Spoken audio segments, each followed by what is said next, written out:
Bonsoir à tous, soyez les bienvenus dans Football Total. On vous accompagne jusqu'à 20h pour revenir sur tout ce qui s'est passé ce week-end. Avec moi ce soir, Fabien, Jordan, Johan et Rémi. Bonsoir messieurs. Bonsoir Vincent. Oh, c'était beau ça.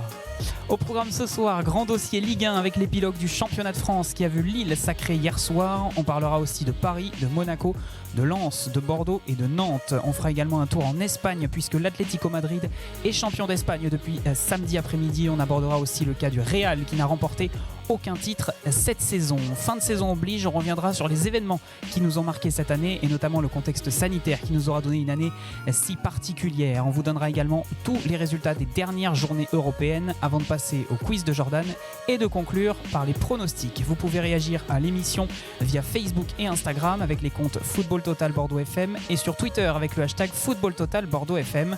Football Total saison 1 épisode 14, ça commence maintenant.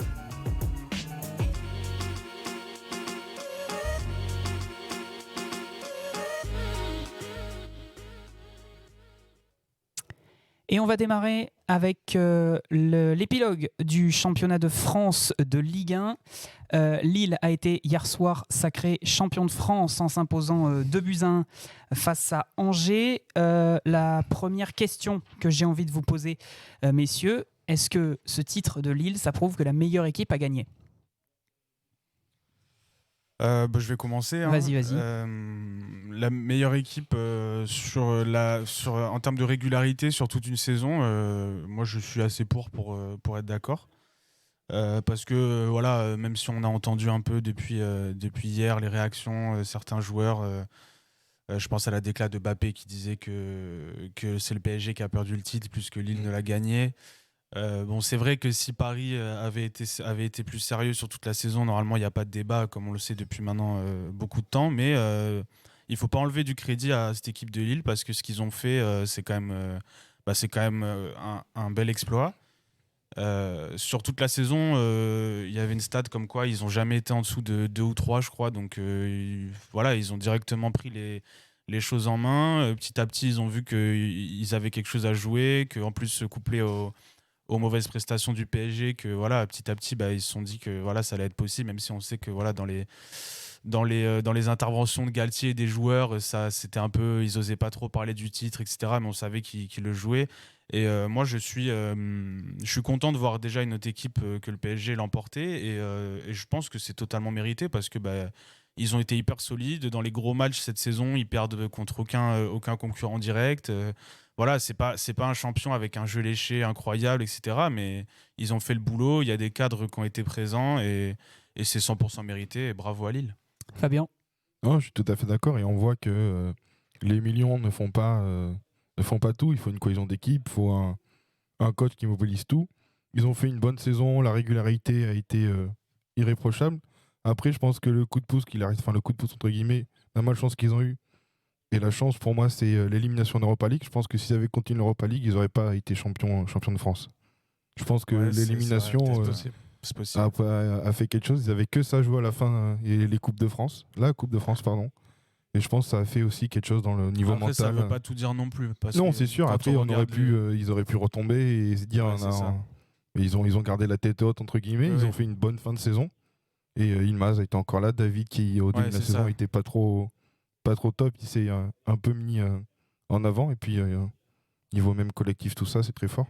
La victoire déterminante, ça a été celle à Lyon. Toujours, oui. Totalement. C'est là où ils perdent 2-0, ils remontent 3-2. Je pense que ça leur a fait beaucoup de bien au mental. Je pense surtout mentalement, c'est là où ils commencent le sprint final contre Lyon.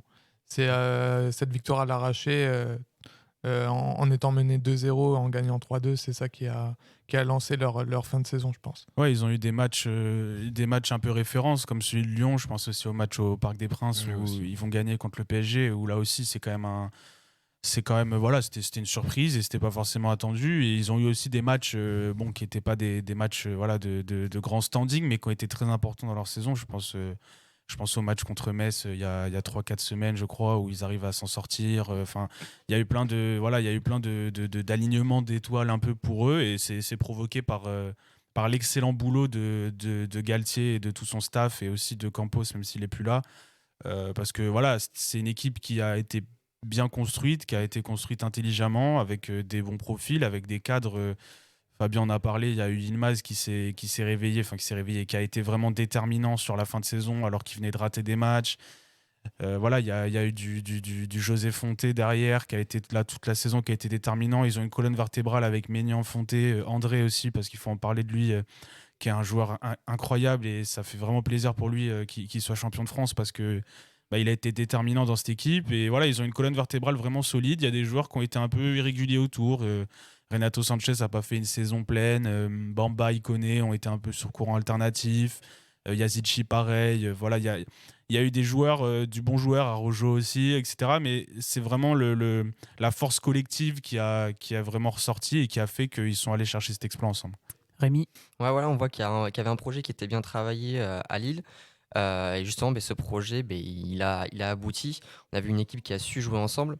Même si, comme on a dit, c'est pas l'équipe qui nous a fait le plus rêver sur le terrain. C'était pas des Ajax à la remontée qu'ils ont fait en Ligue des Champions, des choses comme ça. Mais on a eu une équipe qui a été solide, qui a su jouer leur match, qui a su gagner les bons matchs. Et qui s'est déchiré et qui a obtenu le titre. Non, franchement, félicitations à eux. Et est-ce qu'on peut dire aussi que c'est la réussite d'un projet avec Christophe Galtier qui est là depuis 3 ans et demi à peu près, si je me trompe pas?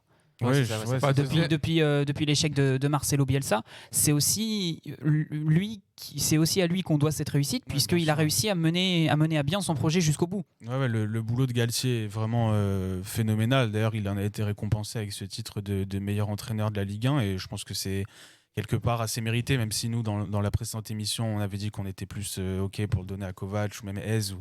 Mais voilà, Galtier a quand même fait un boulot incroyable. Il a été vraiment d'une grande force pour mener les hommes. Comme je l'avais déjà dit avant, moi, je trouve que c'est un manager hors pair. Il est vraiment très, très fort pour ça, à réussir à tirer le groupe avec lui. Même dans les périodes de moins bien, etc.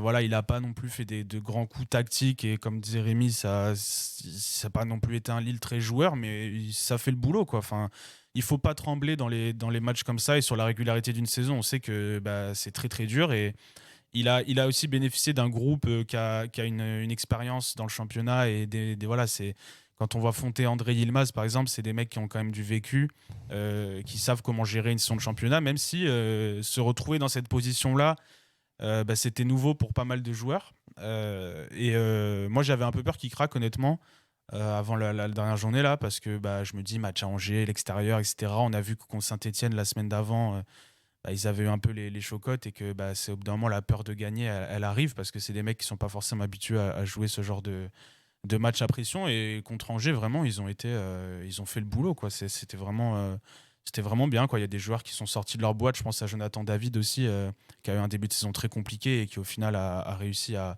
faire sa saison mine de rien, donc vraiment coup de chapeau à Galtier et maintenant il faut voir ce qu'il va faire de son avenir. Pour vous, il va rester ou il va partir? Je pense qu'il va partir. Je pense que c'est assez acté qu'il va partir, vu des dernières réactions, des interviews. On sait qu'il est sollicité en France et aussi à Nice et à Lyon notamment. Italie. Il a parlé du Napoli aussi apparemment. C'est fini, non? C'est pas toi qui as envoyé un message tout à l'heure? Conceição et à Naples. Ah, quand c'est ça, ouais, signé à Naples. Ouais. Oui. Ok, c'est officiel. Oui, je le gardais pour l'actu en bref, mais Conceição, a signé à J'avais Naples. pas eu l'info. Bon, j'avais vu qu'il avait été courtisé par Naples et à mon avis, il a aussi peut-être d'autres sollicitations étrangères qui vont arriver, mais on sait qu'il y a Lyon et Nice en France qui sont apparemment les. Lyon qui a officialisé ce matin le départ de Rudy Garcia. Ça, c'était inévitable. Ça, c'était inévitable aussi. On aura l'occasion d'en On y reviendra tout à l'heure dans la. l'actu en bref. Mais après, je pense qu'on s'oriente plus vers un départ. Après, moi, je suis curieux de voir ce que ça va donner, où qu'il aille, que ce soit à Nice ou à Lyon. Je suis curieux de voir ce qu'il peut faire. Et pour Lille, maintenant aussi, il y a une question qui va se poser, c'est qu'est-ce qu'on fait la saison prochaine. Si Galtier part, il va falloir trouver un autre coach. Qu'est-ce qu'on fait avec l'effectif? Parce qu'il y a des joueurs qui vont être demandés. Là j'ai un peu peur. Bon, évidemment ça reste de l'hypothèse, mais j'ai du mal à voir Lille en fait s'installer comme un candidat au titre régulier, quoi. Ouais, c'est ça. Après, ça serait aussi un choix bizarre de Galtier de partir à Lyon, sachant que Lyon va jouer l'Europa League alors que Lille serait en Ligue des Champions. Oui, mais s'il part à Nice, c'est encore plus bizarre. Oui. C'est sûr. Après, nous on raisonne uniquement via le prisme du sportif. Oui. Après, il y a plein d'autres paramètres qui rentrent en compte. Il y a le challenge, il y a aussi le Galtier. Je sais que il vient de Marseille, donc voilà, le fait d'aller à Nice aussi, ça le permettrait de se. Et il rapprocher. connaît bien l'Olympique Lyonnais puisqu'il a été l'entraîneur adjoint. Il a été adjoint à Lyon, etc. Donc il y a aussi plein de paramètres qui rentrent en compte. Après, oui, sur la saison prochaine uniquement, sur le sportif, partir de Lille pour aller à Lyon, sur le plan sportif uniquement, ça pourrait être vu comme une régression, mais j'en suis pas finalement si certain que ça. Oui, après, s'il fait comme Après, il jouera quand même une coupe européenne dans tous les cas, même si c'est pas la LDC. Il y a un effectif qui est pas le même aussi, donc faut voir ce qu'il va faire. En tout cas, moi, je suis très curieux de voir ce que ça va donner Galtier l'an prochain ou où qu'il aille. On a évoqué du coup le champion lillois, on va évoquer le deuxième, le Paris Saint-Germain. On va résumer la saison du Paris Saint-Germain. Deuxième du championnat de France, vainqueur de la Coupe de France, demi-finale de Ligue des Champions. Est-ce que c'est une saison ratée pour le PSG ? En soi, avec les 2 saisons particulières qu'on vient de vivre, il n'y a pas vraiment de saison ratée. Enfin, ça reste des saisons exceptionnelles quand même. Ils ont quand même fait un très beau parcours en Ligue des Champions. Ils ont été battus par plus fort qu'eux. C'est la loi du football. Et au niveau de la Ligue 1, certes, ils ont pêché à des moments où il ne fallait pas. Ils ont essayé de revenir jusqu'à la fin. Malheureusement, c'est Lille qui avait les cartes entre ses mains. Et pour moi, ce n'est pas forcément une saison ratée. Moi, je pense que c'est une saison ratée pour le coup. Parce que sur le terrain, parce que si on prend uniquement là, ce que tu viens de nous citer, Vincent, avec les résultats bruts, c'est voilà, quand on le voit, ils vont quand même chercher une Coupe de France, une demi-finale de Ligue des Champions. Mais sur ce qu'on a vu du PSG sur toute la saison, que ce soit autant sur le terrain que dans les attitudes, moi je trouve que c'est une saison ratée et que c'est même peut-être la pire saison depuis l'arrivée des Qataris au PSG. Parce que même si il y a eu du bien, pour moi cette saison il y a beaucoup plus de matchs ratés de Paris que de bons matchs. Et à partir de là, moi je raisonne comme ça. Pour moi c'est une saison ratée clairement. Il faut aussi prendre en compte l'attitude des adversaires qui ne baissent plus le pantalon face à Paris. Et on l'a bien vu cette saison. Qui savent qu'ils peuvent leur faire mal et c'est peut-être ce qui a fait qu'il y a eu autant de défaites contre Paris, c'est que les joueurs en face se projetaient plus. Et moi, je suis plus d'avis de penser de la chose différemment et de dire que c'est plutôt l'attitude du PSG qui a fait que ces équipes-là justement ont pris confiance. Parce que pour le coup, il y a des saisons qui, au niveau des trophées, ont été plus réussies avec un écart très très important entre Paris et le deuxième. Et pourtant, sur les matchs à Ligue des Champions, ils m'ont bien plus convaincu cette année. Fabien ? Moi, je pense que je suis un peu d'accord avec les deux avis. Moi, je suis entre les deux. Certes, comme disaient Johan et Jordan, c'est plus Paris qui, c'est peut-être moins, je sais pas comment dire, moins bien joué que les autres saisons. Moins de tact, moins de percussion. Mais ça fait un bruit chelou dans mon oreille. Non, vas-y, on va régler ça. Mais c'est bon. C'est bon, c'est fini. On se règle, c'est le direct. Vas-y, continue. Je sais plus où j'en étais. Tu parlais du jeu. Ouais, je pense que les adversaires ont compris ça aussi, qu'ils étaient moins impactants dans le jeu en championnat. Ils sont peut-être plus dit, on va plus percuter, on va se dire, c'est plus Paris. Peut-être qu'en les affrontant, il y a ce côté où aussi, c'était plus atteignable, c'était plus possible de les battre. Mais moi, encore une fois, je vois ça plus par la faiblesse de base du PSG qui a permis à ces équipes-là de prendre confiance. Parce que quand on refait toute la saison, honnêtement, le nombre de matchs de Paris ratés, où on a vu des attitudes honteuses, rappelez-vous le match contre Lille où Neymar il prend le rouge à la fin, tous les matchs. Le match contre Nantes. Ils ont combien 8 défaites en Ligue 1. Je crois que c'est ça, 8 défaites. 8 défaites en Ligue 1, même en Ligue des Champions, sur ce que tu disais, Jordan, sur les matchs de Ligue des Champions. Moi, je suis pas vraiment d'accord parce que, hormis le match du Barça où ça a été vraiment, là pour le coup, ça a été je pense le meilleur match du PSG cette saison. Oui. Et la mi-temps à la limite contre City, à part ça en Ligue des Champions, moi j'ai pas vu un PSG le match à Munich. Et puis même le retour, qu'on ait aimé ou pas le contenu du match, Paris avait les cartes entre ses mains, c'était au Bayern de faire le jeu et de venir chercher les buts. Et toujours est-il que cette fois ils l'ont fait, ils ont réussi à se qualifier après avoir gagné à l'aller. Et que même si dans le jeu c'était pas forcément flamboyant, ils ont fait ce qu'ils n'arrivaient pas à faire les autres années, c'est-à-dire aller en demi-finale. Mais justement, moi je parle de jeu. Là, vous me parlez de résultats. Parce que le match contre le Bayern, c'est tout une saison. C'est des résultats et ce qu'il y a sur la saison. Parce que dans ce cas-là, Monaco est la meilleure équipe de Ligue 1. Parce que sur les 30 derniers matchs de Ligue 1, ils sont premiers. Oui, mais le problème, c'est que pour moi, cette année à Paris, il n'y a ni le résultat ni le jeu, en fait. si on reprend toute la saison. Parce que ne pas être champion de France, déjà, c'est inadmissible quand tu es le Paris Saint-Germain. Même si ça arrive et que c'est déjà arrivé, ça ne doit pas arriver. Quand tu es le Paris Saint-Germain et que tu as les moyens du Paris Saint-Germain et que tu as l'effectif du Paris Saint-Germain, ne pas être champion de France, déjà, c'est une faute professionnelle, clairement. Ah, quand même, ça reste des humains contre des humains. Ah, bah non, ça reste.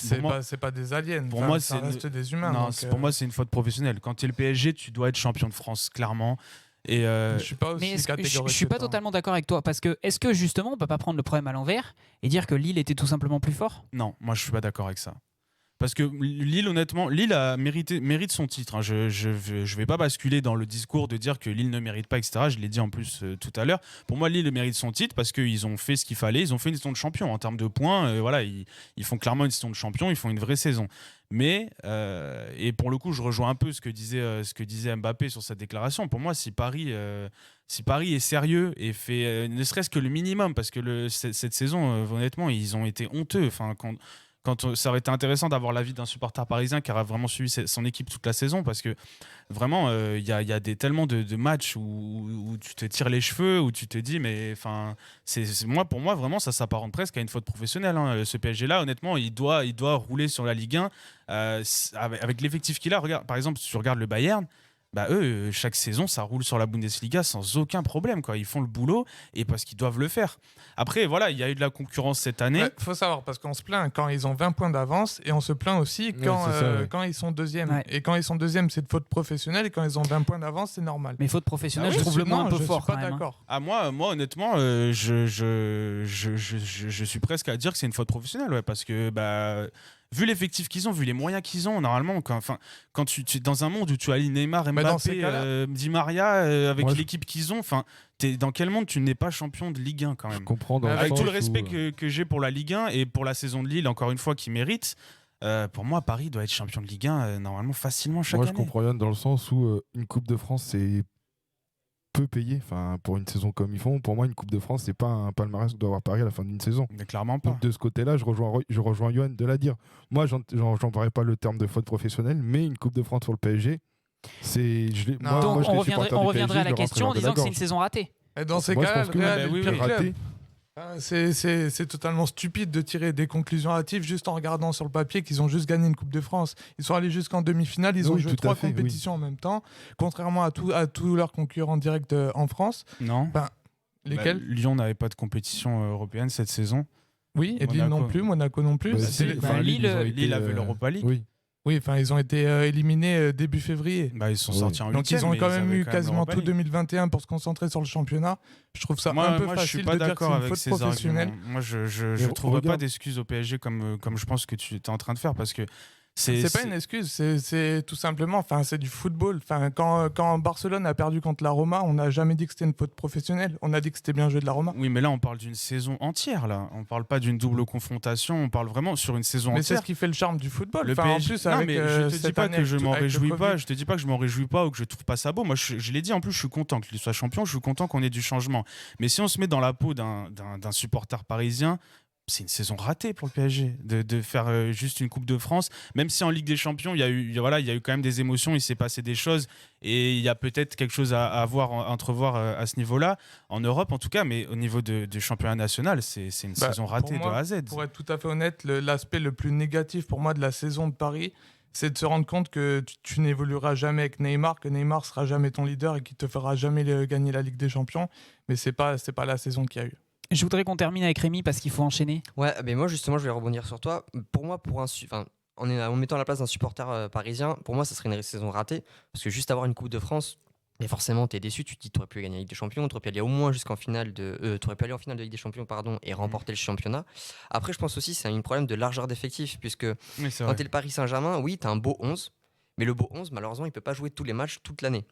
Et que tu te Non, retrouves justement. ça, c'est autre chose. Là-dessus, je suis d'accord avec toi. C'est vrai Voilà. que, et on en avait parlé là, juste après l'élimination du PSG, il y a Ouais, des c'est ça. problèmes dans cet effectif, mais ça doit quand même rester largement suffisant pour être champion de France. Ouais, mais Moi, on ne l'enlèvera pas, ça. Tu dois avoir un effectif qui te permet justement de faire tourner sur certains matchs de Ligue 1 et avoir, on va dire, des remplaçants qui t'assurent de faire au moins une victoire, un nul contre un Lens ou un truc comme ça.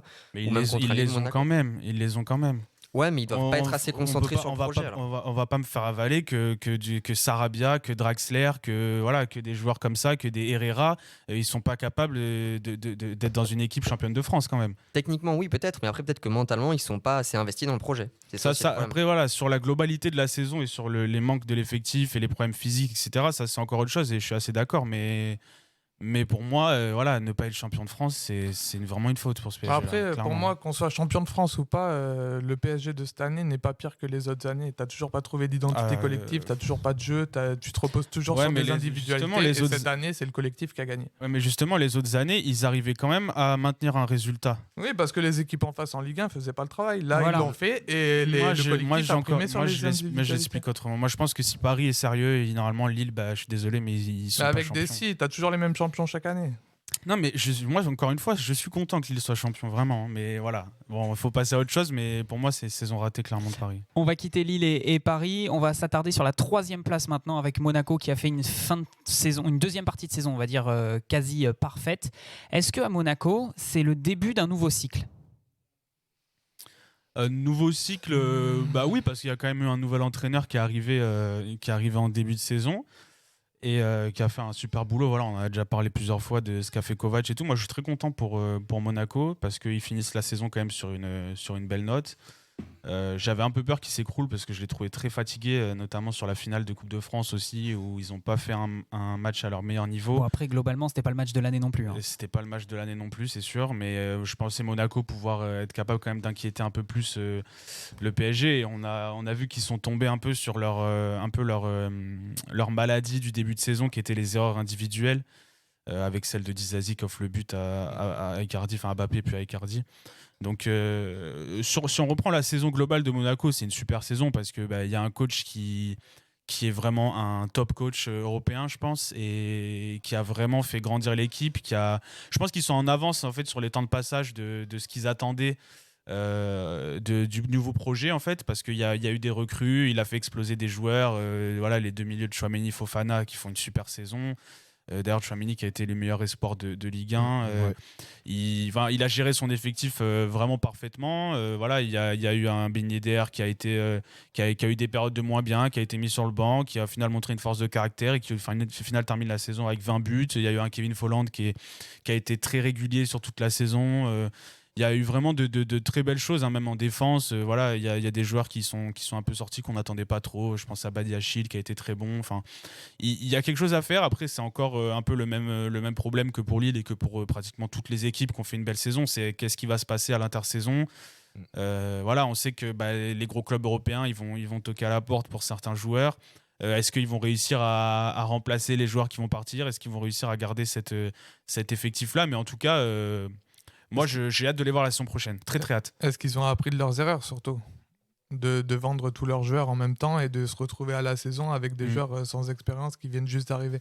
Et justement, il me semblait que ce projet-là d'un peu d'achat-revente, etc., ils voulaient mettre ça un peu derrière eux et qu'ils souhaitaient maintenant construire quelque chose. Donc on aura la réponse cet été. Ils ont peut-être compris la leçon parce que vu comment ils se sont fait dépouiller, notamment l'année où ils sont champions avec Kylian Mbappé, avec Bernardo Silva, etc. Je pense qu'ils ont compris la leçon. Hein. Ils se sont fait dépouiller, ils ont fait une saison pourrie derrière. Voilà. Après, voilà, là, c'est aussi le foot maintenant qui veut ça, c'est que on a du mal à garder nos joueurs, on a du mal à garder nos talents une fois qu'ils commencent à faire une belle saison. Donc j'espère qu'ils vont, si jamais des joueurs importants partent, ils vont réussir à les remplacer et j'ai totale confiance en Kovac pour garder un groupe uni. En tout cas, voilà, on va voir ce qui va se passer cet été, mais encore une fois, j'ai vraiment hâte de les voir la saison prochaine. Rémi ? Impatient de voir ce qu'ils vont faire. Après, à Monaco, moi j'ai toujours trouvé que c'était une équipe un peu comme Porto, justement, dans tout ce qui est recrutement, tout ça, à vouloir trouver les bonnes affaires et essayer de faire du bénéfice derrière. Donc après, s'ils arrivent à trouver une stabilité justement avec les jeunes joueurs qu'ils ont, en les faisant progresser, en faisant gagner l'expérience, et à côté en recrutant de nouveaux joueurs ou même de nouvelles têtes d'affiche, pourquoi pas. Après, comme je disais, voir avec Kovac ce que ça peut donner, mais je suis plutôt confiant, en tout cas pour l'année prochaine. Fabien ? Moi, ils ont bien résumé, c'est à voir le mercato qu'ils vont faire sur les départs et les arrivées, et là on va enfin voir Kovac sur une saison entière. On va descendre c'est vrai. Très juste. On va descendre un peu plus bas dans le classement. On va aller sur le club qui a terminé 7e cette saison. C'est le Racing Club de Lens, qu'on a clairement vu européen pendant une bonne partie de la saison.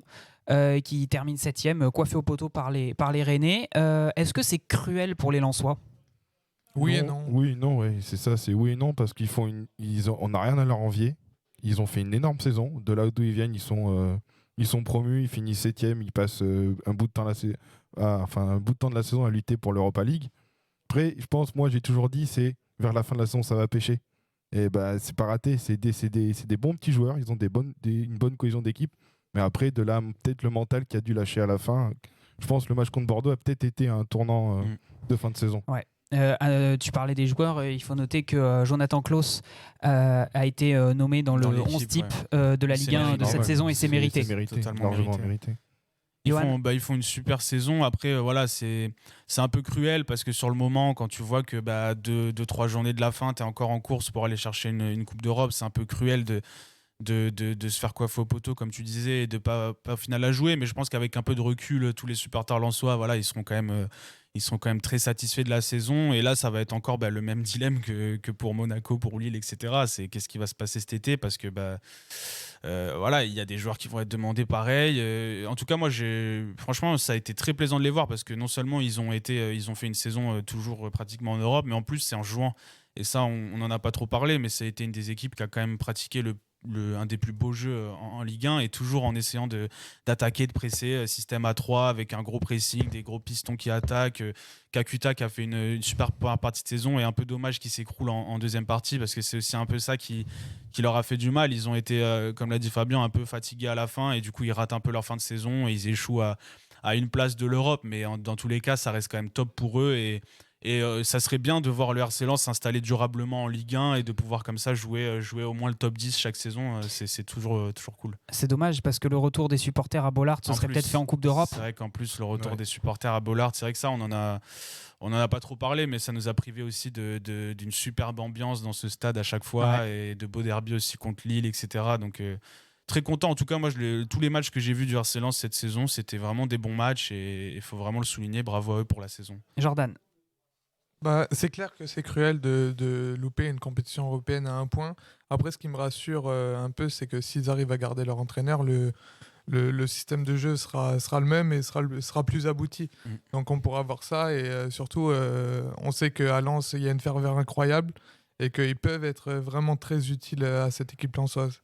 Rémi. En fait, c'est surtout le scénario moi, que je trouve cruel, c'est de se faire chipper à la dernière journée la 6e place. C'est-à-dire qu'ils n'avaient pas le calendrier le plus facile. Sur les 2 derniers matchs, on s'est dit ils jouent Bordeaux et Monaco. Bon, Bordeaux, on s'est dit ça va être une affaire, on en parlera juste après de Bordeaux. Ça va être vite réglé. Et derrière, ils ont Monaco. Et en fait, ils en prennent 3 à Bordeaux et ils font match nul contre Monaco. Donc c'est peut-être ça, alors que Rennes jouait Nîmes lors de la dernière journée. Voilà. Après, voilà, ça reste cruel, mais quand tu es Lens, que tu arrives en Ligue 1, tu dis on va jouer le maintien, on va essayer de se maintenir et puis au final tu te retrouves à jouer l'Europa League. Ouais, mais je pense alors je dirais pas qu'ils s'y sont vus, mais ils se sont pris à y croire. Oui, forcément. Ça arrive souvent, que les promus lors de leur première saison. Vous m'entendez ? Oui, on t'entend. Parce que je m'entends plus moi, c'est pour ça. Ah, c'est bon. Donc je vous disais, ça arrive souvent que les promus lors de leur première saison, je pense surtout à Évian-Tenon-Gaillard ou à Brest, qu'ils arrivent à finir dans le top 8 de Ligue 1 et après ça s'écroule les 2 années suivantes. Donc j'espère que ça leur arrivera pas. Ouais, c'était vraiment une belle saison. Et juste pour faire un petit parallèle, je trouve ça assez similaire avec la saison de Leeds en Angleterre, qui vient d'arriver aussi et qui échoue un peu à quelques points d'une qualif européenne, mais qui vraiment dans le jeu, je pense que les supporters lensois aujourd'hui, sur leur saison, ils ont été vraiment contents parce que ça joue au foot, quoi. Il y a eu des émotions. On l'évoquait tout à l'heure très brièvement dans le calendrier de Lens. On va parler de Bordeaux qui finit à la 12e place, alors qu'on a eu très très peur. La magie de la Ligue 1. La question, elle va être claire. Est-ce que cette 12e place pour les Bordelais, c'est le braquage de l'année ? Oui, largement. Vas-y, Fabien. Non, mais la saison que vous faites j'ai pas de stats, mais sur les derniers matchs, c'est c'est horrible, c'est catastrophique pour vous. Et là, vous faites 2 bons matchs, 2 derniers matchs de dernière journée, ce qu'il faut faire. 3-0 contre Lens, vous avez gagné combien contre 2-1 contre Reims, donc vous faites ce qu'il faut. Et puis GG à vous pour le maintien. Et puis c'est un peu comme vous avez une période qui a duré pas mal de temps, assez compliquée, et au final vous finissez européen. Donc, ouais, c'est ça. Oui, alors on précise, quand Jordan dit vous, c'est Fabien, c'est Marseille. Mais moi c'est pareil, c'est bien payé pour la saison qu'on fait. Comme Nantes un peu. Enfin, après se finir barragiste et pas officiellement relégué. Nantes, on en parle juste après. C'est prévu. Même s'ils n'ont pas eu beaucoup de chance. Mais bon. On revient sur Bordeaux. Rémi. Ouais, un braco et on est content. On respire. On ne s'attendait pas forcément à une 12e place. Encore une place de 17e. Franchement, je m'attendais à être barragiste. Vu comment c'était parti et vu le calendrier qu'on avait, j'aurais jamais pensé qu'on allait gagner à Lens, honnêtement, vu l'équipe que c'était. Au final, on arrive à s'en sortir. Tant mieux. Après, forcément, l'inquiétude par rapport à ce qui va arriver dans les semaines, mois, jours à venir. Ouais.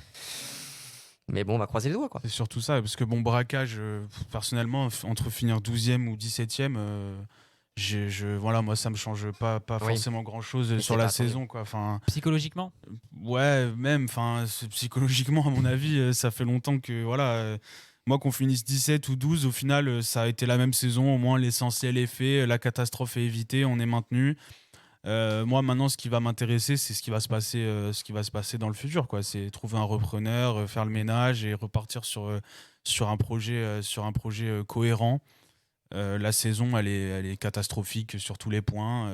Donc voilà, on a évité la catastrophe là en sauvant un peu notre peau et les joueurs ont montré enfin un peu d'orgueil sur les derniers matchs et ils nous ont montré qu'ils étaient quand même capables de gagner des matchs un jour. Ça a été fait. Maintenant c'est un repreneur solide, un coach avec des idées, un effectif cohérent et voilà. Et on essaie de retrouver, grappiller année après année et retrouver la place que Bordeaux mérite en Ligue 1, quoi. Un autre club historique qui, pour l'instant, n'a pas réussi encore à se sauver, c'est Nantes.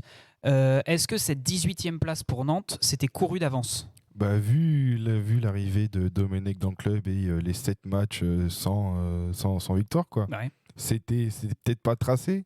C'est Le Guen, c'est ça qui est arrivé ? Comboiré, pardon, excusez-moi. Comboiré est arrivé, il a redressé comme il pouvait tout l'effectif. Ils ont eu quelques matchs de bien, mais ça n'a pas suffi pour se sortir de cette zone-là, quoi. Dans leur malheur, au moment où ils gagnaient, les concurrents pour le maintien gagnaient aussi. Ouais, c'est ça. Ouais. Il y a eu un sursaut d'orgueil en toute fin de saison là, mais si on prend la saison sur son ensemble, c'est quand même mérité. Oui, c'est sûr. Je pense. Après, bon, que ça aurait pu être Brest ou ça aurait pu être Lorient ou Strasbourg, mais si on prend la saison globale, comme tu l'as dit, toute la période avec Domenech. C'est ça. C'est là où ça a plombé leur saison, quoi. C'était très très dur et voilà. Maintenant, ils sont pas encore en Ligue 2. Ils ont un match à jouer. Vu leur dynamique du moment et vu l'effectif qu'ils ont, ça va pas être facile, mais c'est pas encore fait. Et il y a un barrage à jouer contre Toulouse. Ouais.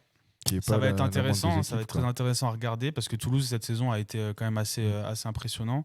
Même si j'ai pas beaucoup vu de match 2, je les ai trouvés très bons quand je les ai vus. Donc faut voir après. Voilà le dilemme. Enfin aujourd'hui l'inquiétude plutôt des supporters nantais. Elle est évidemment sur le sportif maintenant parce qu'il y a ce problème de maintien, mais c'est aussi un peu plus large comme pour Bordeaux. C'est tout faire pour que Kita s'en aille du club et repartir sur des bases saines, quoi. On va partir en Espagne. L'Atlético Madrid est champion d'Espagne depuis samedi après-midi. C'est mérité ? Mérité, oui, mais gâché, entre guillemets, avec la dizaine de points qu'ils avaient d'avance. Ouais. Et ils ont tout perdu. Ils ont bien tremblé. Ils ont bien tremblé. Et ils finissent avec 2 points d'avance sur le Real. Ça s'est joué à quelques matchs près. Hein. Ils ont bien tremblé. Ouais, c'est ça. Valladolid, ils ouvrent le score. Ils ouvrent le score, ouais. Villarreal, ils font pareil à Madrid, mais heureusement qu'ils gagnent parce que Madrid a gagné. C'était assez fou. Il aurait pu avoir un scénario incroyable où Modric donne le titre au Real. Mais sur la saison, quand même, c'est mérité, je trouve, parce que, voilà, comme tu disais, ils avaient une grosse avance. Et c'est surtout que le Real et le Barça ne méritaient pas d'être champions. Et puis ils ont dévoilé un autre jeu aussi cette saison que la saison dernière. Ils ont eu un peu peur sur la deuxième partie de saison, c'était moins bien, mais sur la première partie de saison, c'est clair qu'on n'attendait pas l'Atlético aussi séduisant dans le jeu. Et ça fait plaisir pour Cholo Simeone quand même si voilà, il a quand même subi un gros revers en Ligue des Champions et qui s'est un peu mangé un mur et qu'il a peut-être compris que sa philosophie de jeu en tout cas avait des limites et qu'elle avait des limites un peu trop importantes pour aller loin en Ligue des Champions. Mais ça fait plaisir pour Suarez aussi quand même. Ouais, c'est ce que j'allais dire. Parce que c'est lui qui les porte, il s'est un peu fait jeter du Barça. Et il avait des choses à prouver et il a montré que c'était encore un attaquant de classe mondiale, même si physiquement c'est un peu plus dur, mais ça fait plaisir. Et aussi pour notre petit français, quand même, Thomas Lemar, c'est super pour lui parce qu'il a quand même été champion de France, champion d'Espagne, champion du monde. Mine de rien, il commence à se faire un petit palmarès, l'ami Thomas Lemar. Rémi ? Ben ouais, c'est pareil, c'est pour moi une saison un peu en demi-teinte. Je suis un peu déçu en fait de l'Atlético qu'ils aient pas terminé comme on attend le Paris Saint-Germain avec 10 points d'écart ou 20 points d'écart. Avec l'avance qu'ils avaient, alors je vais pas parler de fausse professionnelle, mais pour moi c'est pas normal que tu te retrouves qu'avec justement 2 points d'écart avec le Real Madrid. Tu as eu une petite période où tu as flanché, mais pour moi tu devais pas perdre autant l'avance que Ouais, t'avais. mais l'essentiel c'est le est foot, fait quoi. quand même. Oui, voilà, l'essentiel c'est est fait, bravo C'est-à-dire à que là eux, c'est aujourd'hui, sûr. les supporters de l'Atlético, ils vont pas dire putain, on est champion qu'à deux points. Bien les gros Je mots, suis bien. d'accord. Pardon pour le gros mot, mais ils Pour vont une pas. fois que c'est pas Ils moi. vont pas dire mince, on est champion qu'à 2 points, on aurait pu l'être à 10. Et du moment Oui, qu'ils je sont suis d'accord. champions, voilà, c'est fait, c'est Oui, fait. c'est Après, sûr. c'est sûr que C'est juste la ils façon auraient qui- pu se voilà. rendre les choses un peu plus faciles, c'est C'est vrai. ça. Ils ont tremblé, mais quelque part, c'est limite même un peu plus beau, je pense, quand t'es supporter de trembler Ouais, de un peu à la trembler, ouais. fin et de le faire. Mais l'essentiel, c'est qu'ils l'ont fait. Et moi, je trouve ça bien parce que ça fait un pied de nez quand même au Real et au Barça. Et ça oui. m'aurait un peu Ouais, embêté exact, ouais, que le c'est Real ça, ou le ouais. Barça soient champions au terme d'une Ouais, saison c'est sûr. ratée pour les deux. Ouais. Eh ben, c'est la question que j'allais vous poser. Real, saison ratée. Et là, pour le coup, il n'y a Voilà, même pas de oui, coupe, mais c'est bah, saison blanche. Ah ben là Ah oui, bah là, complètement oui, raté. s'ils veulent pas faire C'est raté. autrement, On a c'est cru raté. qu'ils allaient pouvoir quand même s'en sortir. Vous vous souvenez-vous quand on commençait le printemps et qu'on voyait que Exact, ouais. ils étaient bien en Ligue des Champions, qu'ils commençaient à revenir, qu'en Liga ils étaient aussi plutôt bien placés. On se disait oulala, le Real ça va revenir, ça va revenir.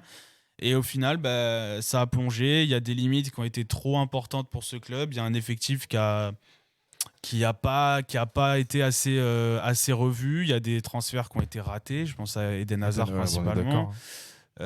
Voilà, malgré un Benzema au-dessus du soleil cette saison Ah ouais, et dans la ça. forme de sa vie, bah, ça suffit pas parce que derrière l'effectif, je pense, est pas suffisant et il se retrouve sur une saison blanche quoi. Donc Après, le c'est Real a raté. toujours été un peu dans cette dynamique. Un début de championnat compliqué. On se réveille vers le printemps avec la Ligue des Champions. Sauf que maintenant, CR7 n'est plus là et Benzema n'a malheureusement pas eu le même impact que lui. Enfin, l'impact qu'il a pu avoir ces dernières années. On va quitter l'Espagne et on va maintenant s'intéresser à une question que je vais vous poser. Cette saison, vu que là, la saison où il va rester juste les finales de Coupe d'Europe, sur cette saison, quel est l'événement qui vous a le plus marqué, que vous allez retenir de cette saison? On va commencer par Jordan. Moi, j'en ai plusieurs. Sur un aspect financier, je te dirais le push des clubs européens pour la Super League. Sur le côté fait divers, je te dirais la mort de Maradona. Et sur l'aspect sportif, je te dirais la victoire de Lille. Johan. Ouais, plutôt d'accord sur la Super League parce que ça a été bon voilà, c'est pas du foot à proprement parler en termes de jeu, mais ça nous a quand même fourni une belle émission. Ça a été voilà, ça nous a C'est fourni une historique, très belle surtout. émission et ça a surtout été un moment assez incroyable. Je me souviens quand on a vu que les clubs, ça y est, le projet partait, etc. On a été entre peur et puis après on a été un peu rassuré parce qu'on a vu qu'il y avait une contestation et au final ça s'est assez bien terminé. Ah bah, on a vécu 48 heures de dingue. Hein. Donc ouais, c'était vraiment assez fou. Donc moi, je retiendrai ça. Après, voilà, la mort de Maradona aussi, évidemment, ça a été un moment assez marquant. Je suis assez d'accord avec Jordan. Moi, je retiendrai surtout, alors sur le point de vue foot uniquement, la belle saison en Ligue 1. J'ai envie de la mettre en avant quand même parce que on a eu un titre qui s'est joué à la dernière journée. On a eu 4 équipes pendant un petit moment qui jouaient le titre. On a eu du suspense. C'était pas une saison en termes de jeu qui était non plus incroyable, mais il y a eu des beaux trucs. Il y a eu la belle histoire de Lens. C'était super. La saison en Liga aussi qui était cool. Et voilà. Et à titre plus personnel, moi, la saison de Leeds où j'ai suivi tous les matchs cette année et je me suis juste régalé. Et j'ai repris vraiment du plaisir devant un match de foot tous les week-ends grâce à Marcelo Bielsa. Donc voilà, mon gros kiff de cette année, c'est ça. Il y a le retour de Benzema aussi en équipe Ouais, de France. aussi, ouais. Et oui, plus récemment, c'est vrai que le retour de C'est Benzema aussi, c'est une grande nouvelle. Ça fait beaucoup de choses, mais c'était une belle saison de foot, je trouve. Fabien. Moi, je dirais. Après, c'est les 41 buts de Robert, déjà, qu'il explose Robert encore une Lewandowski. saison sur Ouais. une saison de Gerd Müller. Et je dirais peut-être la première finale de City en LDC aussi. C'est vrai aussi. C'est ouais. vrai aussi. Ce sera samedi contre Pas Chelsea. mal. C'est vrai que c'était une Et belle. après, belle comme des disait champions. Jordan, le niveau Super League, tout ça, mais ça, c'est pas du foot, c'est autre chose. Mais pour moi, ça serait le record de buts en une saison de Lewandowski, la finale de City. Rémi. Moi, ça va être l'invincibilité de Bordeaux à Marseille. Hein. Enfin, contre Marseille. Ouais, bah, on va s'arrêter là. Bravo à vous, le maintien et Au terme d'un on a match que ça, incroyable. nous, Bravo. ça Bravo. suffit. Ouais. Putain, vous avez tout pour vous, les mecs. Hein. Ouais, ça avait été très compliqué de faire l'émission le lendemain, je vous cache pas. Ah ouais. Euh, Moi, il y a une image que je retiens, donc que vous n'avez pas évoquée. On est au mois de décembre au Parc des Princes, match de Ligue des Champions contre Istanbul Başakşehir.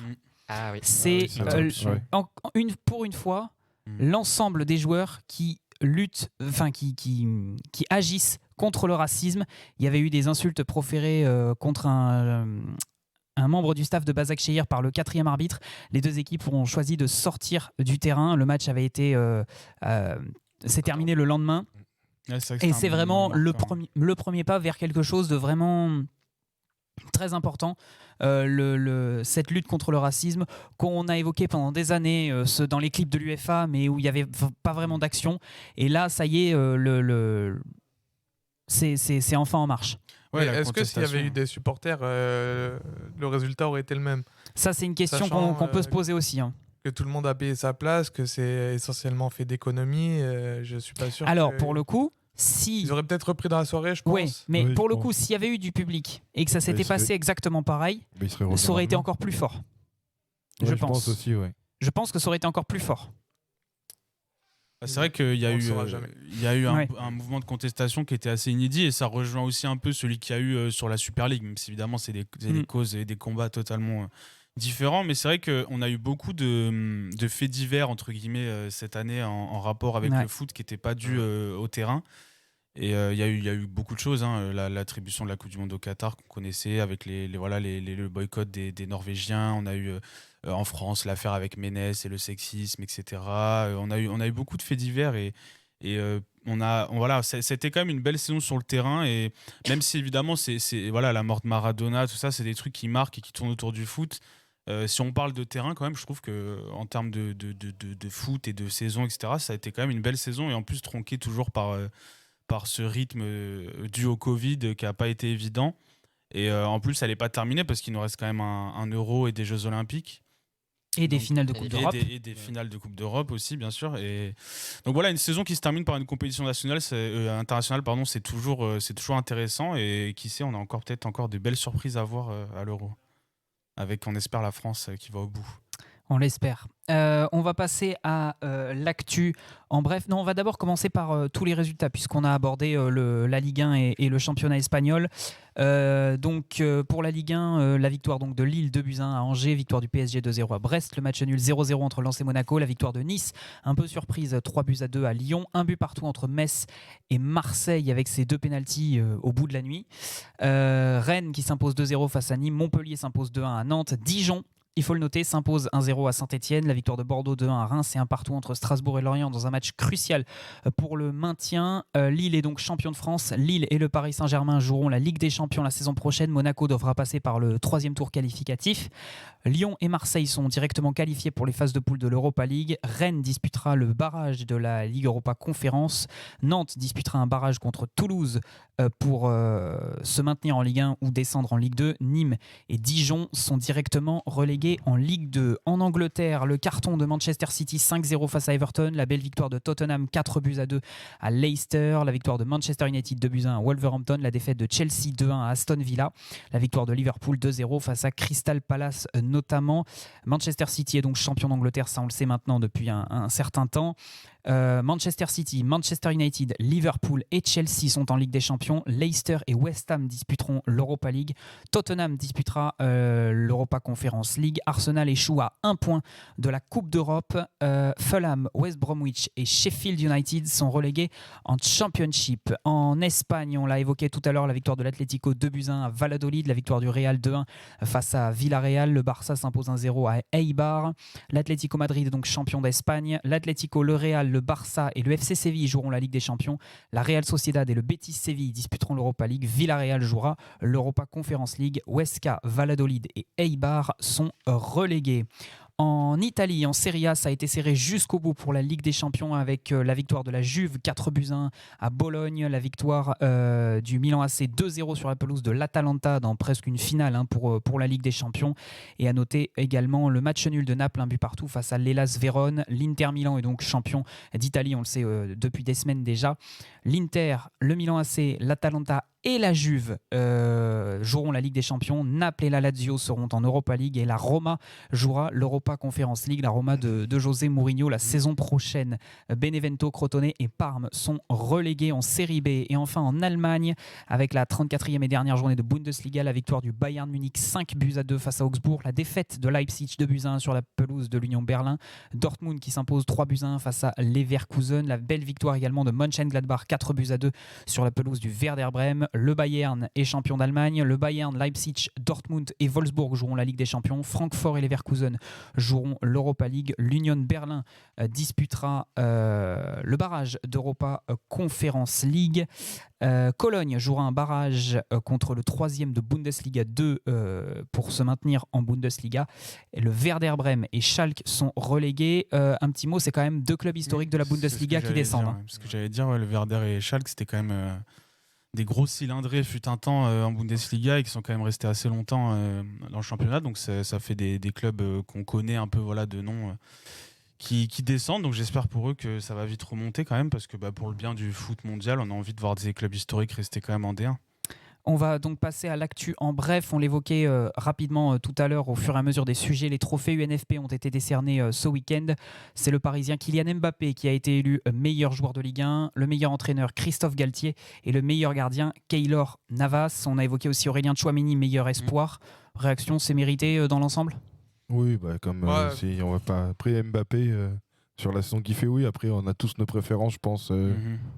Moi j'aurais donné à Yilmaz. Oui. Après je trouve ça assez bizarre parce que le trophée a été décerné avant la dernière journée.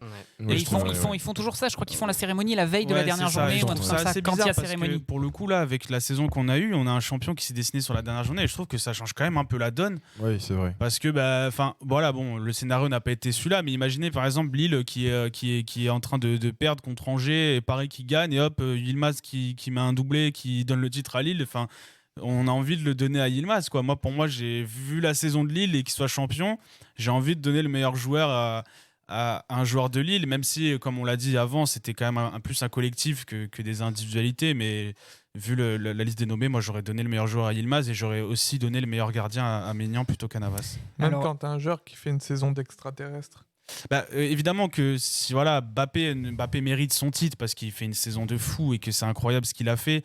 Mais j'ai envie de récompenser un Lillois parce que c'est quand même un exploit de finir champion devant le PSG et j'ai envie de les récompenser. Donc j'aurais plutôt donné à Yilmaz, même si évidemment Mbappé ne démérite pas, c'est sûr, il fait une super saison. Après, tu vois, je suis pas trop d'accord, par exemple, je sais pas si tu voulais voir par rapport aux 11. Mais c'est exactement ce que j'allais dire. Ouais, Neymar est titulaire dedans, je ne comprends pas. Voilà. C'est après 17 matchs joués en Ligue 1. Ce genre de récompense, j'ai un peu du mal maintenant moi avec les distinctions individuelles dans le foot. Alors, je vais vous donner le 11 type qui a été décidé par l'UNFP. Donc Keylor Navas dans les buts, la défense centrale composée de Presnel Kimpembe et Marquinhos. Moi j'aurais mis un des deux Lillois et plutôt Fonté peut-être à la place de Kimpembe. À gauche, Reinildo, le Lillois. Moi j'aurais mis Caio Henrique de Monaco. À droite, Jonathan Klaus, le Lensois. Là, je suis ok. Bon, je pense qu'on est tous ok. Le milieu, Benjamin André, Lucas Paqueta, Aurélien Tchouaméni. Pour moi, c'est logique. Rien à dire aussi. Pour moi, c'est logique. Et les trois attaquants, c'est là qu'on rigole. Kylian Mbappé, Memphis Depay et Neymar. Yilmaz à la place de Ney, je pense que c'est tous d'accord là-dessus. Oui, Neymar, il joue 17 matchs dans la saison. Comment tu peux le mettre dans le 11 type ? Même Wang, il aurait plus mérité que Neymar. T'enflamme pas non plus. Il a mis plus de buts que Neymar. Oui, c'est vrai. Oui, mais c'est vrai. Un de plus ou deux de plus. Sur les stats. Mais bon, c'est le Paris Saint-Germain. Il y a aussi tout un aspect marketing qui va avec ce genre de distinction. Et c'est pour ça qu'aujourd'hui, elles ont un peu moins de valeur, je trouve. On va continuer avec une mauvaise nouvelle pour l'équipe de France Espoir, puisqu'à une semaine de l'Euro, c'est le défenseur de Leicester, Wesley Fofana, qui s'est blessé hier face à Tottenham. Il est remplacé par le monégasque Axel Disasi. À noter que les Nantais Alban Lafont et Randal Kolo Muani sont eux retenus par le barrage face à Toulouse. Ils sont remplacés par le Stéphanois Étienne Green et le Lensois Arnaud Kalimwendo. Toujours pas de Boubacar Kamara. Non. C'est pas grave, on va perdre l'Euro. Ouais, c'est surprenant ça. J'ai vu la liste arriver. Et Ouais. pourquoi Bon, après, le milieu de terrain, il y a une concurrence. Oui, il y a du Awar, il y a du Kamavinga, il y Awar, a... Chouameni, Kamavinga qui a créé. Voilà, c'est dur, hein. Il y a Après, du dans un monde. souci de polyvalence, tu pourrais comprendre le choix de Camara.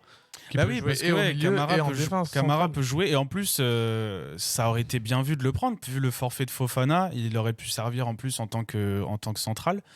Donc assez étonnant parce que bon, même si il s'est peut-être un petit peu moins sous le feu des projecteurs dernièrement, il fait quand même une super saison, Bouba Camara, et il aurait mérité, je pense, d'y être. C'est vraiment dommage pour lui, en espérant que il se concentre sur sa saison prochaine et qu'il nous fasse une vraie saison à Marseille ou ailleurs. On va aller du côté de Lyon puisque Rudy Garcia a annoncé hier soir qu'il ne sera plus l'entraîneur de l'Olympique Lyonnais la saison prochaine. C'était mon dernier match ce soir, j'aurais aimé laisser le club en Ligue des Champions, dit-il. Et il a dit que même si on lui proposait une prolongation, il l'aurait décliné. Ouais, après ça, c'est un peu. Je pense moi, que c'est acté depuis pas mal de temps. Ah oui, oui, bah, c'est sûr. de toute façon, on l'avait Mais évoqué ici. Je pense que Ouais, c'est un peu pour exactement. partir la tête haute et un Oui, peu c'est faire ça. genre c'est moi qui décide de Ouais. partir, alors que ça fait un moment, je pense que Olas lui a annoncé qu'il ne resterait pas. Pour Lyon, quand même, il y a un petit virage à prendre qui est important là parce qu'il y a Memphis qui part. C'est ça. Awar aussi, apparemment. Awar, on sait pas trop la situation, Qui voilà. va- Et plus un coach à trouver, donc il y a un virage quand même, il va pas falloir le rater là. Pour C'est moi. Ouais, ça. c'est ça, sachant qu'ils ont l'Europa League la saison prochaine. Exact. Ouais. Et il va falloir régler le souci des deuxièmes mi-temps parce que c'est Ouais, ça c'est aussi, vraiment ce qui c'est a un gros gâché leur souci. saison. Bah, encore contre Nice, hein. Eh bien oui, Oui, non, c'est mais c'est un c'est ça. symbole de leur saison. Mais c'est ça. Ils font une belle première et en deuxième, ça s'écroule. Ah, et ils auraient perdent- pu ils profiter, perdent la c'est Champions. Toko Bah oui, Ekambi c'est qui a ça. marqué Bah un oui, doublé, c'est pas c'est si ça. souvent. hein. Dernièrement, ouais. À Monaco, le directeur sportif Paul Mitchell a officialisé ce matin en conférence de presse le départ de Stefan Jovetic. L'ancien joueur de Manchester City et de l'Inter est libre de s'engager où il veut. On rappelle que Jovetic, c'est 7 buts en 33 matchs cette saison avec les Monégasques. Jovetic, qui a globalement, en tant que joker, entre guillemets, a fait une bonne saison. Un joueur de grande classe, de grande classe.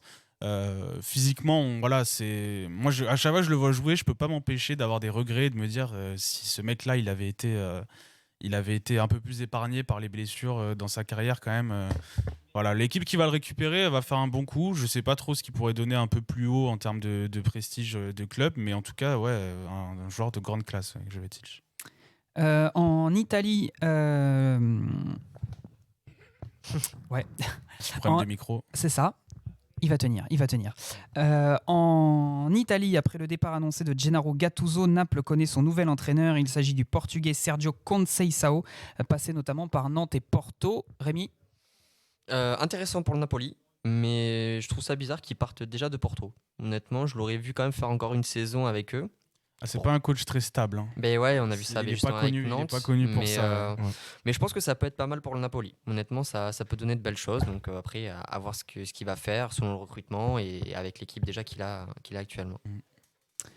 Des affrontements Conceição-Mourinho, ça Ça peut être pas mal. peut être pas mal. Hein. Ça fait des... Ouais.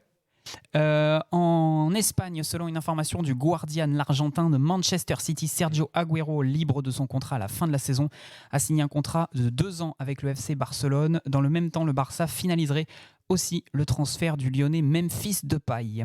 Agüero-Messi au Barça. C'est intéressant. La saison d'Agüero, elle était un peu en demi-teinte. On sait que voilà, il a plus les jambes de ses plus belles années. Mais ça reste quand même Sergio Agüero.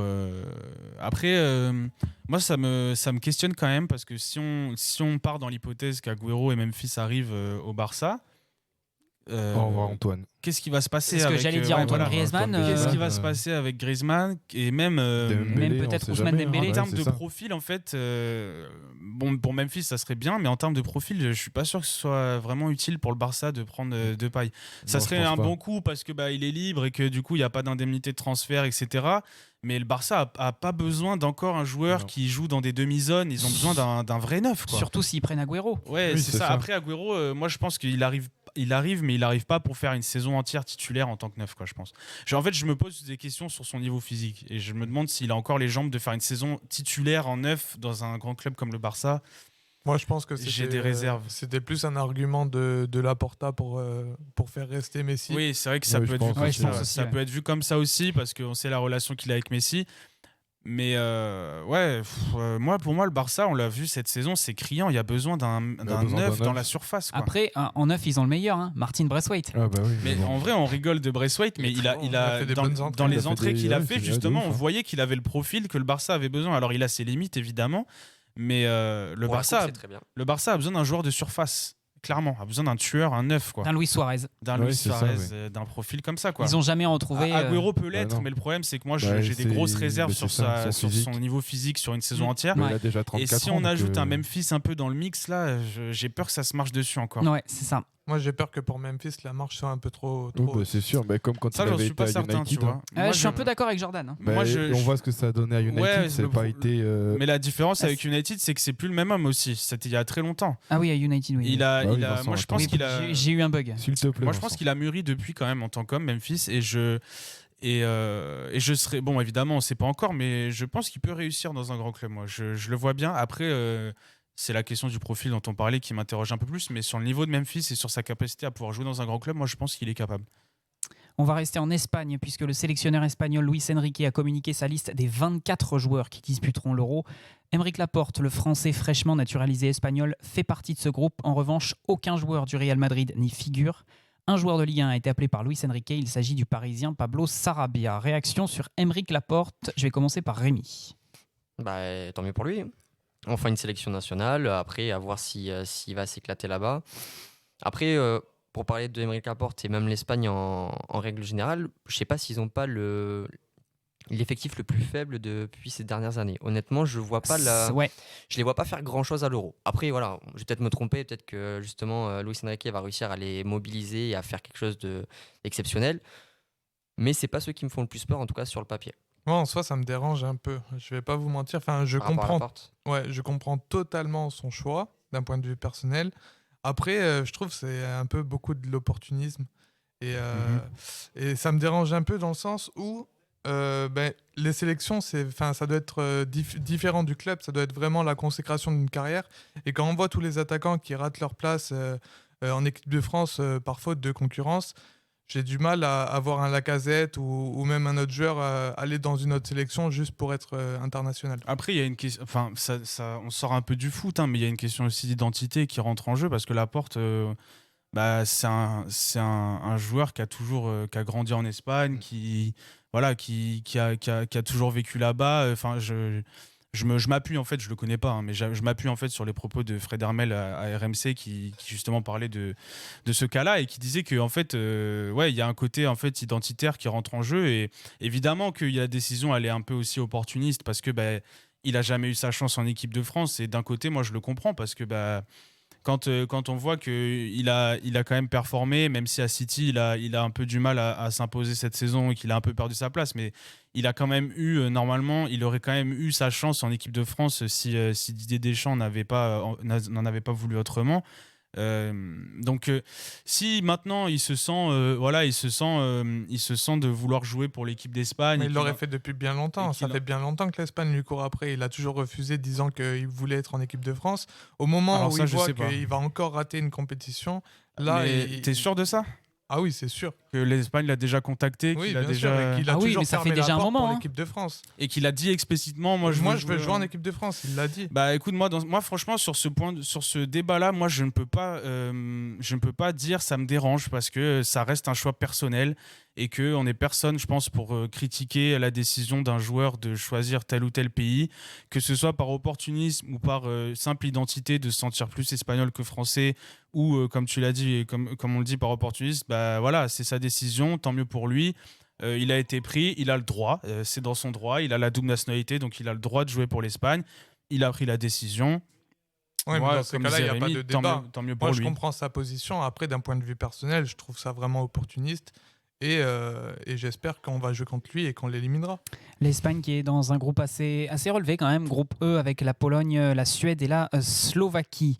On va passer maintenant au quiz de Jordan. C'est parti. Allez, c'est parti. Comme tout quiz, je me lève pour pas que Fabien regarde les réponses. Jamais. Non, mais Alors- on sait commenter. Oui, On va, qu'est-ce que tu veux on va commencer par un jeu d'enchères. Ah, Ah, Alors, ça me plaît, ça. bleu à 0 sélection, ça peut paraître contradictoire. Pourtant, être sélectionné ne veut pas forcément dire aligné. Et ne sont gratifiés d'une cape que ceux qui sont entrés en jeu, même 5 secondes, comme Jorietti. Ah, je pensais à lui. Ils sont au nombre de 6 depuis 2010. Sauriez-vous les retrouver? C'est tellement dur. Des joueurs qui ont été sélectionnés mais qui n'ont pas eu jamais joué. une minute de Qui n'ont temps de jamais jeu joué. avec l'équipe de France. Exactement.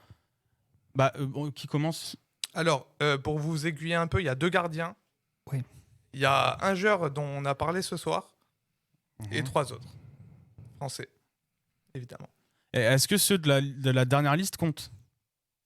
Depuis 2010. Ah, mais donc Ah, du bah, coup, ça par va. exemple, si Moi, je j'en ai un, dis alors. si je dis Koundé, ça marche, non? Bah non, ils n'ont pas joué encore. Ah. Bah justement. Il est sélectionné, mais il a pas de sélection en A Non, encore. non, non. Qui commence? Bah, qui veut. Oh là là. Ah, vas-y. Benoît Costil. Ah ouais, c'est vrai que Non. les gardiens, Ouais, c'est il a déjà malin joué, ça. Costil. Putain, il y a qui Émeric Laporte. Aymeric Laporte. En 2017, C'est il qui a avait été été sélectionné. réserviste et qui est jamais passé. Planus? Pas de réserviste, hein, vraiment dans les 23. Ah, non, dans les Planus, 23. Planus, il a joué, non? Planus a joué, ouais. Non, Ouais, j'ai un j'ai souvenir de tenté, voir mais. Maignan. Maignan? Non, il a joué Maignan. Maignan. Maignan, ouais. Vous avez les 2 gardiens. C'est quoi après les postes? Alors, il y a un central, Laporte, vous l'avez trouvé, un latéral gauche et un milieu de terrain. Un milieu de terrain. Un central stéphanois, Perrin? Perrin. Mm. Un latéral marseillais, À ma vie? à ma vie. Ah bon?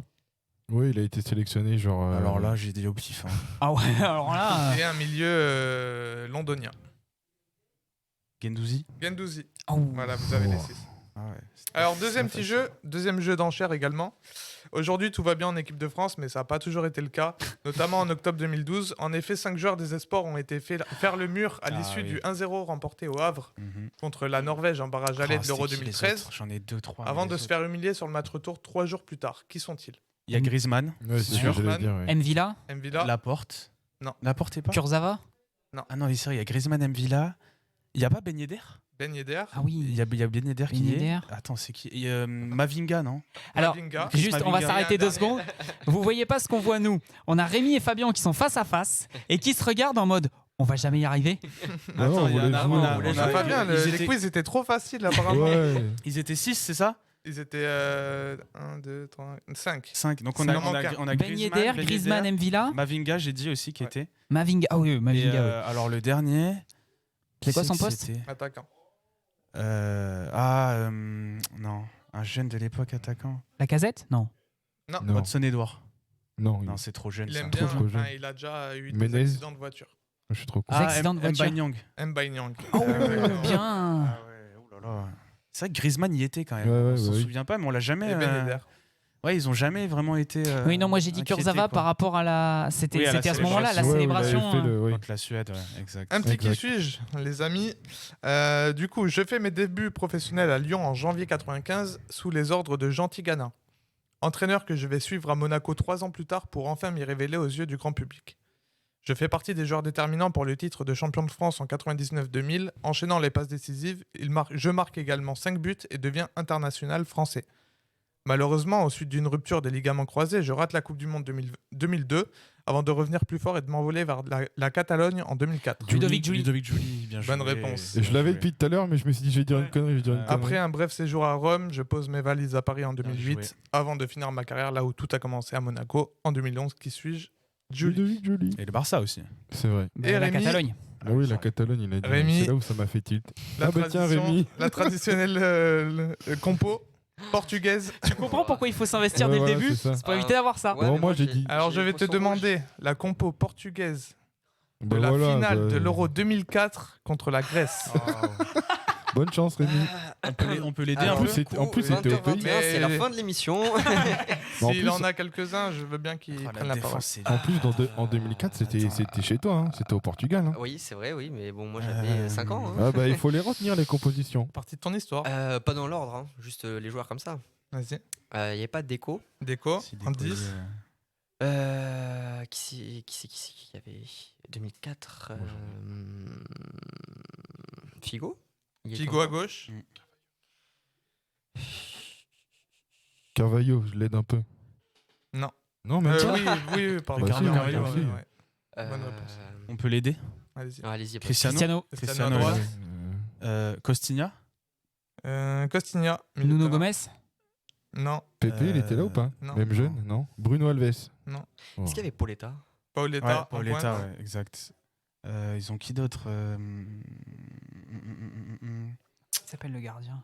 Ouais, C'est c'est- pas. Comment il s'appelle Vitor Baia, le gardien non C'est qui en défense aussi celui-là Ouais, c'est ce que je suis en train de me poser. Comme question. Maniche. Maniche, ouais. Ah ouais, Bien, Maniche, si, ouais, milieu bah de oui. terrain. bien Ah joué, ouais. Maniche. Bien joué, ouais.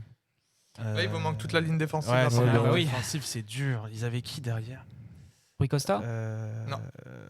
Qui c'est qu'il pouvait y avoir à l'époque Portugal. Alors là, il nous manque le gardien aussi. Ah oui, le gardien aussi. Ricardo. Ricardo au gardien. Il vous manque les 2 latéraux et le central. C'est des joueurs connus Pas trop. Voilà. Ouais, c'est pour ça. J'ai aucun. Miguel à droite, Valente à gauche Ah, et Andrade. Je Ah oui, non, là, Andrade peut-être, mais alors les autres. C'était Ouais. Voilà, c'est tout pour moi, Vincent.